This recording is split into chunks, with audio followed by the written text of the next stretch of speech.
Uma pesquisa do Observatório do Legislativo Brasileiro revela que questões relativas a trabalho e emprego são objeto frequente de proposições legislativas desde a redemocratização. Só que das quase 1.700 proposições com foco em trabalho e emprego, entre 2019 e 2021, por exemplo, apenas 21 foram efetivamente transformadas em norma jurídica. A gente fala mais sobre o assunto e conversa agora com o cientista político João Feres Júnior, nosso convidado aqui no Issa Bahia. Seja bem-vindo. Bom dia, João. Bom dia, tudo bem? Tudo bom? Pelo convite. Muito obrigado também por aceitar o nosso convite, por estar batendo esse papo conosco. João, como é que você avalia o comportamento dos partidos, dos próprios políticos, quando o assunto é trabalho e emprego? São eficazes ou deixam a desejar? Olha, eu acho o seguinte, a gente está olhando aqui nesse estudo do Observatório Legislativo Brasileiro, particularmente para o comportamento do Congresso, não é? Então, assim, o Congresso, ele tem uma capacidade muito limitada de criar emprego, tá? Eu acho que assim, as políticas públicas que criam emprego, elas partem geralmente do Executivo. O Executivo tem mais esse poder, tá? Quando o Executivo está imbuído disso. O que o Congresso lida muito é a regulamentação do emprego. Entendeu? Essas são as mais... É nessa seara que o Congresso atua.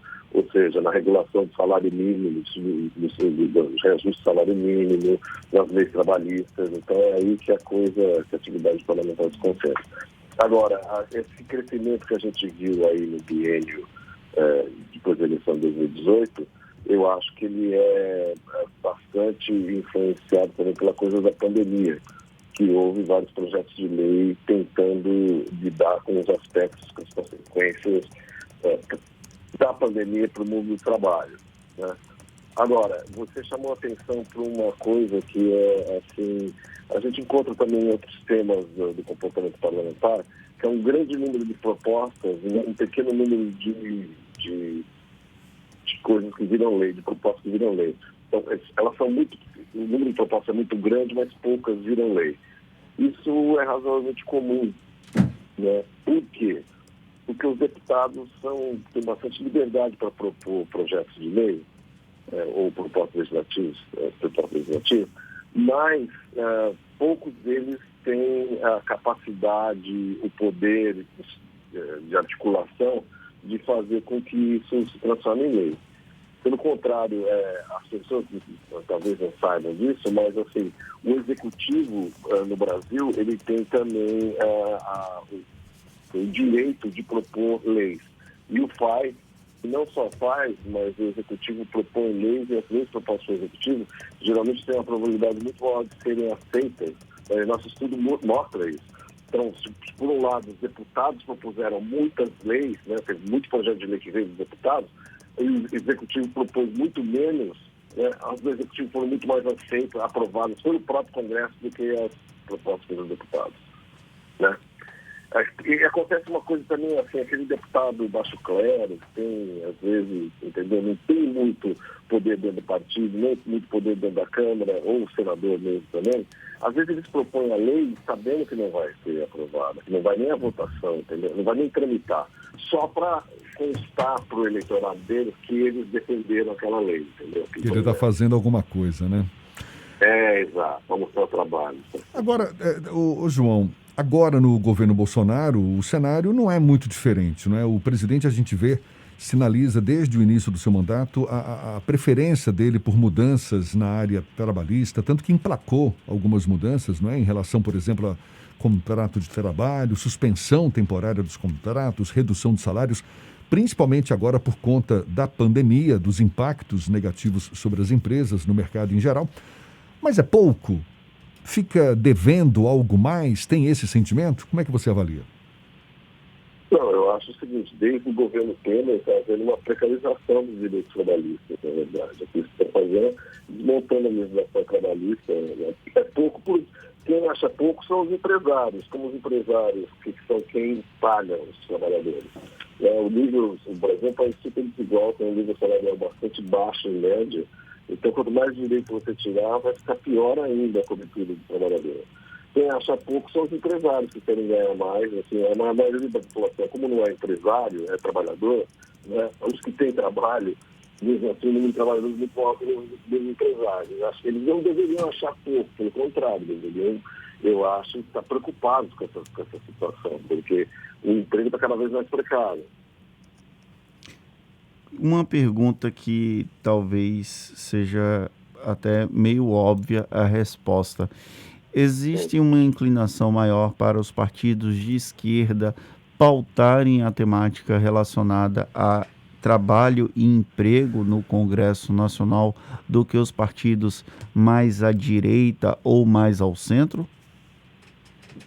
Então, sim. A resposta é sim, mas da seguinte maneira. Quer dizer, quando você fala de esquerda, o que você tem, na verdade, é uma desigualdade muito grande dos partidos de esquerda. Porque você tem o PT, que é o maior partido da Câmara, né? E tem sido um partido de várias legislaturas muito grande, né? Quando não o maior da Câmara.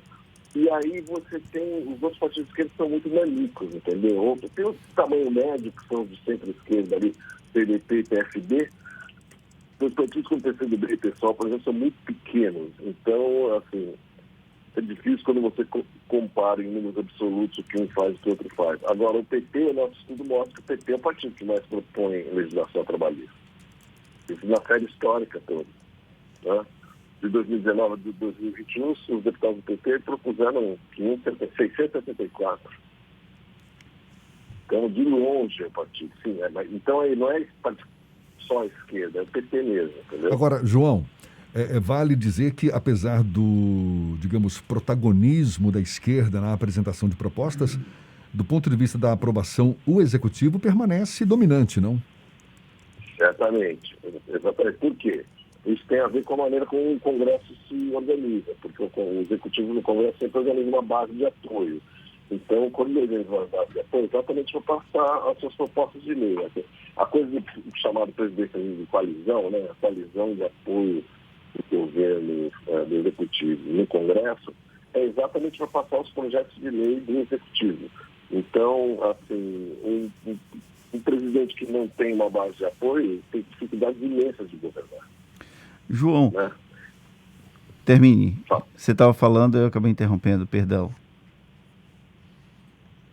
Não, então, o presidente tem dificuldades imensas de governar. Então, assim, por isso que, como sempre tem uma base de apoio negociado de maneira diferente, presidentes diferentes, obviamente, assim, a gente viu, por exemplo, a Dilma no segundo mandato com extrema dificuldade com a base de apoio, que inclusive redundou numa revolta, que deu o impeachment dela.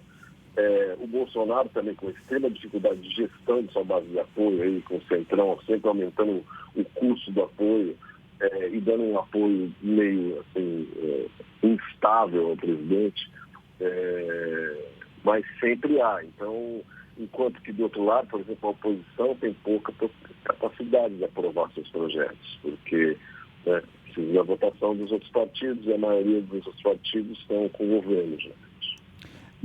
O senhor citou que durante o governo de Michel Temer foi feita uma reforma que de alguma forma precarizou as relações entre empregadores e empregados, e aí a gente teve uma evolução agora no governo de Jair Bolsonaro. Por conta da pandemia, houve algumas alterações nessas relações com medidas provisórias que de alguma forma tentavam manter os empregos de parte da cadeia produtiva. Você acredita que durante a atual gestão é possível falar também em precarização das relações de trabalho a partir das propostas aprovadas no Legislativo Federal? Eu acho que a vontade política, eu acho que assim, a gente é difícil julgar pelas medidas durante a pandemia, porque você não sabe exatamente até que ponto vai uma medida na preservação do trabalho, quando você retira direitos para preservar os trabalhos supostamente, ou para preservar os postos, ou se há uma precarização pura e simples que tende a se manter. Agora, é só você olhar qual é a agenda do governo para a questão do trabalho, que o Paulo Guedes fala. Ou seja, o sentido político do governo, a vontade política do governo é continuar com a precarização do trabalho, aumentar a precarização do trabalho. Né? O Paulo Guedes é um neoliberal do tipo que acha que o trabalhador tem que ter. Quanto menos direitos tiver o trabalhador, melhor para a economia. Né? O que, para mim, é uma falácia. E a gente vê que todas essas mudanças que vêm ocorrendo na área trabalhista, na verdade, vêm sendo conduzidas pelo Ministério da Economia, não é? Essas mudanças mais significativas ficam devendo aí, na verdade. Não, mas quais mudanças significativas seriam? De precarização do direito trabalhista? Pois é, não. Porque as mudanças, essa coisa da regulamentação das mudanças é sempre assim, não, a gente precisa tirar o direito trabalhista, porque o direito trabalhista faz com que o mercado de trabalho seja muito rígido e isso impede o aumento do nível de emprego. Então, vamos tirar o direito trabalhista, que isso vai produzir mais emprego, vai aumentar o nível de emprego, vai diminuir o desemprego. O Temer prometeu isso, não ocorreu. Toda a reforma trabalhista promete, que a reforma da Previdência também prometeram isso, né? Não ocorreu. Ou seja, me parece que tem alguma coisa errada aí, não? Estão devendo pra gente. João Feres Júnior, cientista político, um prazer conversar com você. Seja sempre bem-vindo aqui conosco. Muito obrigado pela sua disponibilidade. O prazer foi todo meu. Um bom dia e até uma próxima, então. Agora, 8h46 na Tarde FM.